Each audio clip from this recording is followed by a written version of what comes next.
Hello all, welcome to Priya's தல்லிகை.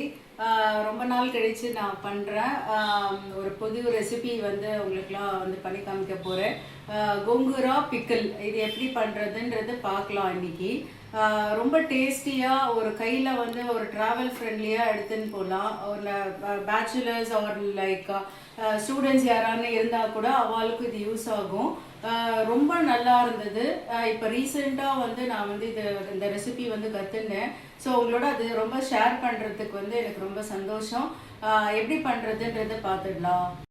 So இன்றைக்கி வந்து இந்த பொடிச்சக்கீரை வந்து ஒரு தொக்கு மாதிரி பிக்கல் வெரைட்டி பண்ண போகிறோம்.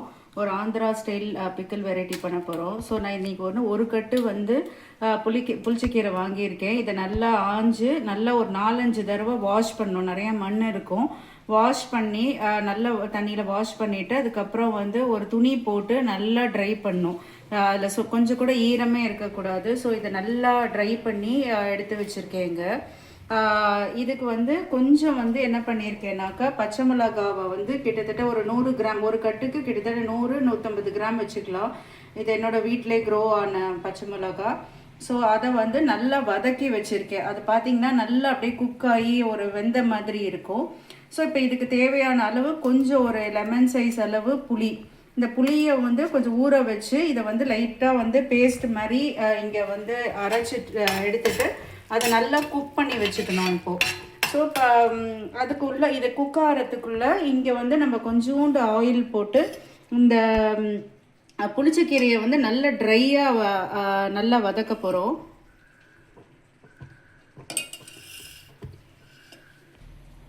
ஸோ இங்கே வந்து எண்ணெய் கொஞ்சம் காஞ்சிருத்து நம்ம இந்த இதை வந்து போட்டுடலாம். ஸோ இதில் தண்ணியே இருக்கக்கூடாது. நல்லா ட்ரையாக காம்பதாக இருந்ததுன்னா எடுத்துருங்க.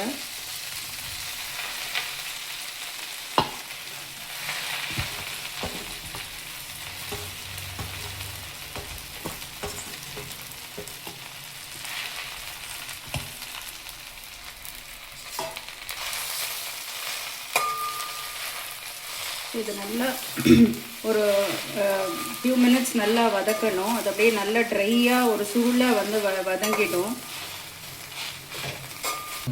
ஸோ இங்கே வந்து நல்லா சுருளாக வதங்கிடுத்து ஒரு 5 to 10 மினிட்ஸ் ஆகும் இது பண்ணுறதுக்கு. மீடியம் ஃப்ளேமில் வச்சுக்கணும். கொஞ்சம் அடியில் பிடிக்கிறதுனா லைட்டாக இன்னும் கொஞ்சம் எண்ணெய் விட்டுக்கலாம். ஸோ அந்த தண்ணி ஏதாவது ஈரம் இருந்தால் கூட நல்லா இழுத்துன்றோம். இது நல்லா அப்படி வெந்ததுக்கப்புறம் இதை ஆற வைக்க போகிறோம். அதே சைமல்டேனியஸாக இங்கே வந்து இந்த புளி வந்து நல்லா கொதிச்சு ஒரு பேஸ்ட் மாதிரி ஒரு ஜாம் கன்சிஸ்டன்சிக்கு வந்துடுது.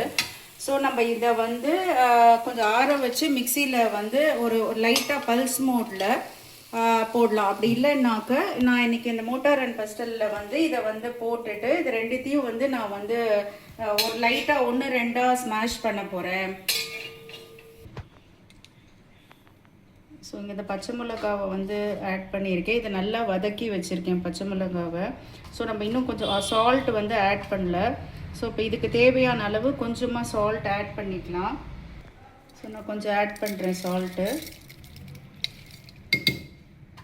இதை வந்து நல்லா 1-2 கொஞ்சம் வந்து எல்லாம் இது பண்ணுற மாதிரி இடிச்சுக்கலாம். இது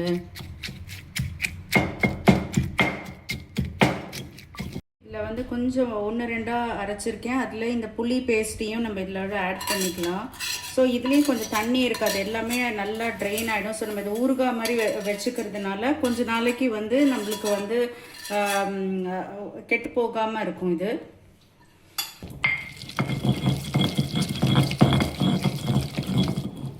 இந்த பாத்திரத்தில் கொஞ்சோண்டு வந்து கருவேப்பிலை ஆட் பண்ணிக்கிறேன். அப்புறம் நம்ம போட்டு வச்ச இந்த எல்லா இதையும் இதில் ஆட் பண்ணிக்கலாம்.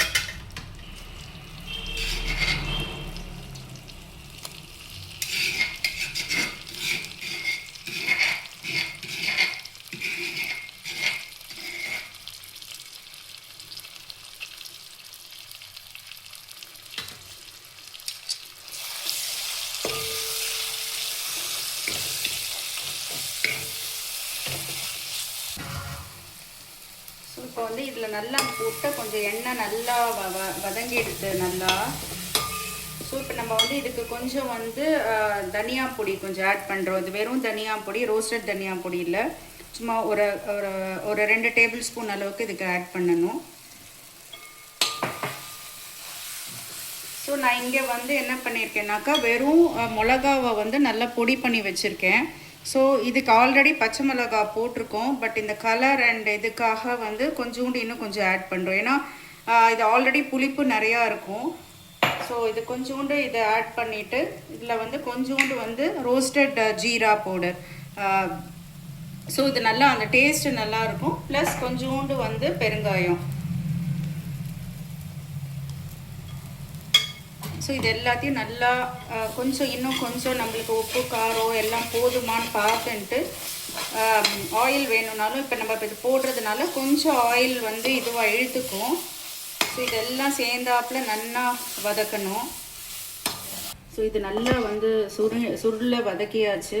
இந்த எண்ணெய் எல்லாம் பிரிஞ்செடுத்து நான் இங்கே வந்து கொஞ்சம் தாளிப்பு வச்சுருக்கேன்.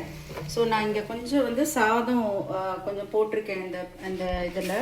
ஸோ இது அந்த இதுவும் போட்டுட்டு கொஞ்சோண்டு நம்ம அந்த தொக்கையும் போட்டுட்டு இதில் வந்து அந்த பிசைஞ்சு சாப்பிட்டா ரொம்ப சூப்பராக இருக்குது. இங்கே நல்லா இது எல்லாத்தையும் போட்டு கலந்துட்டு நம்ம வந்து ஒரு ஸ்கூலுக்கு பேக் பண்ணாலும் சரி, இல்லை நம்ம ட்ராவலுக்கு எங்கேயாவது போகிறோம் அப்படின்னாக்க முன்னாடியே பண்ணி வச்சுட்டா ரொம்ப டேஸ்டியாக இருக்கும். ரொம்ப நல்லா இருக்குது இது. ஸோ இன்றைக்கி வந்து இப்போது இந்த கோங்குரா பச்சடி வந்து தொக்கு மாதிரி பண்ணது வந்து நல்லா ஊறுகாய் டைப்பில் பண்ணது வந்து நல்லா ரெடியாக எடுத்து நான் இதை வந்து சாதத்தில் போட்டு கலந்துருக்கேன். ஃபார் ட்ராவல் எல்லாத்துக்குமே நம்ம யூஸ் பண்ணலாம். ஒரு அப்பளம் ஒரு இது மாதிரி இருக்குது. கலந்த சாதம் பண்ணும்போது கூட இது ஒரு வெரைட்டியாக பண்ணலாம்.